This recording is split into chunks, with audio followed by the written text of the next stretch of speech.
Hey everyone, welcome back to my channel. Today I'm making a fun Halloween card and I'm using the Brutus Monroe Simple Blends to create this fun background of the moon and the night sky. You can see they have different shapes, but I'm using the circle one today because I thought this would be perfect for a Halloween full moon. So that's what I'm going to be doing. These simple blends are kind of what they sound like. They're just a screen or a stencil to kind of help you get that perfect circle blend. So you can use this if you want to blend in the middle or if you want to blend on the outside. I'm kind of using it both ways so that you get an idea of how you can use this blend differently to get different looks. I'm building a background scene with mine, but you can always do different things with it. So I went ahead and I took that middle circle piece and I used the outside piece to line it up so that it would be perfectly centered. And I just put a little bit of adhesive on the back. I stuck it to a few other pieces of paper before I stuck it down to this paper, and so that made it not so sticky that it will come off easily when I'm done. And I'm just using it to mask off where I'm going to put this full moon. Now I'm blending my background. I want it to look like a sort of a reddish sunset night. And so I started with the bottom with a little bit of Brutus Monroe Rouge surface ink. And then this next purple that you see here is aubergine. And I'm just blending that right in to the rouge, blending it up to the top. And then at the top I'm using this dark purple, and it's a midnight. It's sort of like a dark bluish purple, and it's just the perfect color for a night sky. So I have that going on. At the very top here, I'm just working my blend, trying to get them blended together, working well together, and just keep going over them and getting this blend all worked out. I did put a little bit of this aubergine around the bottom too of the moon. I thought that looked pretty cool, like it was kind of glowing, so I went ahead with that. Then I just cleaned up my area with some Squeaky Clean, and you can see on this card that I had already made, there are some stars in the background. So for stars, I'm taking a little bit of just plain white paint.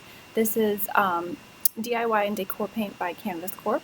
I'm mixing it with a little bit of water, and this is just to get the paint moving, get it a little bit more liquidy so I can make some splatters with it. And then I'm just going to splatter on my background. So I kept my little circle mask in place here so that I can only get stars on the background. I don't have to worry about stars falling into where I'm going to put my moon. And I'm just tapping my paintbrush and putting some little white specks, and it's really going to look like a starry night sky. Now I'm not using a whole lot of paint, so this is going to dry fairly quickly, but if you wanted to speed up the process, and I did this today, is I just hit it with my heat tool and got it all dry so I could go ahead and finish my card. So I pulled off that circle mask. I made sure that my adhesive on the back wasn't too sticky so it wouldn't rip my paper. And you can see how it makes the perfect circle for your background. Now I went ahead and I cleaned off this circle just the way I cleaned off everything else. Just wiped off all that paint, all that ink. And it does stain a little bit with these surface inks, but when you use it again on another project, you won't get any of that color onto your paper. It's clean, it's just a little bit stained. So I'm just making sure I've got that all cleaned off really well. Cleaning up my area with my Squeaky Clean and just an old towel. I just want to make sure things are clean so that I don't smudge or get paint on the rest of my project where it's not supposed to go. And then I'm going to move on with the rest of my card.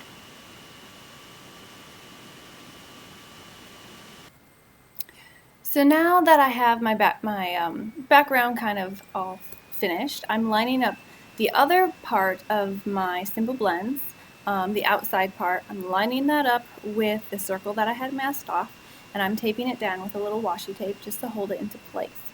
Now once I have this all taped down and all masked off, I'm grabbing a little bit of my glitter glaze from Brutus Monroe, and this is their glow in the dark, and I was so amazed by this when I made my first card that I thought I just had to make a second one. So I went ahead and I shot this video making my second card.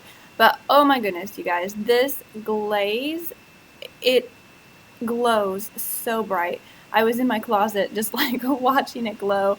I showed it to my son, and his mind was totally blown. It was so much fun. So I love this glaze. I wish I could have caught it on camera how well it glows. I didn't really have a way to do that for you, but this is so much fun. So anyway, I'm taking a little palette knife and I'm just spreading some on here, getting this whole circle covered. I like to go from the outside in, so that way I don't accidentally smear any of this glaze underneath my simple blend. So that way I'll get a nice crisp edge all around my circle. And I'm just kind of gently scraping it all across the circle. And because this is such a large area, it's not a smaller stencil, I'm getting some of those drag lines from my palette knife. But I actually didn't mind it on this particular card because I thought it, giving the moon a little bit of texture made it look a little bit more Halloweenish and kind of cool, giving it a cool texture. So I am scraping some of the extra off around the outside, putting it back into my bottle so I can use this again in the future. And then I'm just going to take my palette knife and my simple blend, just wash it off with a little warm water in the sink, and it cleans up really, really easily. So you can see as I carefully peel it away, I have the perfect moon on the perfect background. And these simple blends are so great for creating backgrounds like this. So my first card, I had a whole forest in front of the moon. I thought it would be kind of fun to switch it up for my second card and just do a few branches. So this is a branch by, I think, a Tim Holtz die set that I have. And I'm just going ahead and I am cutting it with my Spellbinders Platinum 6. And I went ahead and I cut this branch several times. I wanted about 3 branches. So I just cut it out of some black cardstock, ran it through my Spellbinders, and it die cuts really easy. I apologize if my camera is shaking a little bit. I have it setting on my desk so that when I do things like ink blending or die cutting, it shakes a little bit. So I'm using my Spellbinders tool as well. This is their tool-in-one. It has a little poking edge. It's got a little brush thing that can help you get all those little pieces out of your die cuts. And it's a really handy tool that I keep on my desk when I do my die cutting because I've already used it for so many things. So I have my branches cut here, and I'm just going to set them aside now and just put my Spellbinders die cutting machine to the side and then move on with my card. So I have my card adhered down to a card base. I used black card bases because I wanted to continue with that night theme. I have this card panel front popped up on a little bit of pink craft foam. And I'm just going to go ahead. I tried to give you a look here of the glow in the dark, and I don't think it really worked, but I tried. Anyway, I'm going to go ahead here and just adhere down all of my little die cuts.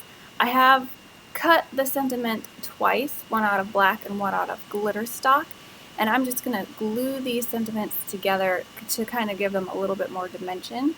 I like doing that with these tiny sentiment die cuts because it's easier to just cut it several times and glue them together than it is to try to cut tons of tiny little pieces of foam adhesive. So I'm just gluing down my sentiment, Happy Halloween. This Happy is a Brutus Monroe word die that should be in stores soon. And then the Halloween is from Spellbinders. It's part of their small die kit of the month, and this is for their September club. So it's available this month. So I'm making sure my sentiment is glued down just where I want it to go. I put my little bottle of sequins there to hold it in place, hold it down while it dries. And then I'm just going to go ahead and glue down my branches. And the glue I'm using is Brutus Monroe's craft glue. I really like this liquid adhesive. It holds pretty strong and it dries pretty quick, so I find myself reaching for this fairly often. And I'm just gluing my branches into place. So I have one branch down beneath my sentiment, and I'm going to stretch a few of those other branches across the moon up at the top. Now I really loved the bats on the first card, so I went ahead and I cut a few more, and I'm going to be adhering them to the front of this card.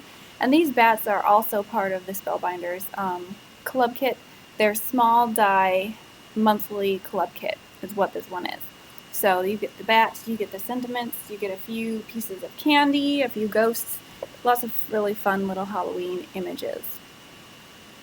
I did also go ahead and I brushed these bats with a little bit of Wink of Stella. So you can't really see it on camera, but they are a little bit glimmery, and I thought that was just a really fun touch when you're looking at this card in person.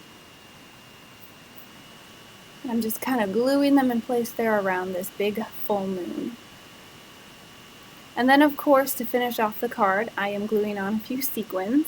I love these sequins. These are actually diamond sequins from Nuvo. They're kind of clear, but they shimmer with a little bit of color, and they just seem to pick up some of the color from the background. So I'm adhering those down with a little bit of glossy accents, and that pretty much finishes off this card today. So I have more pictures and more descriptions over at my blog if you wanted to go check that out. Otherwise, if you like this video, don't forget to give it a thumbs up or subscribe and hit the bell if you want to see more future videos from me.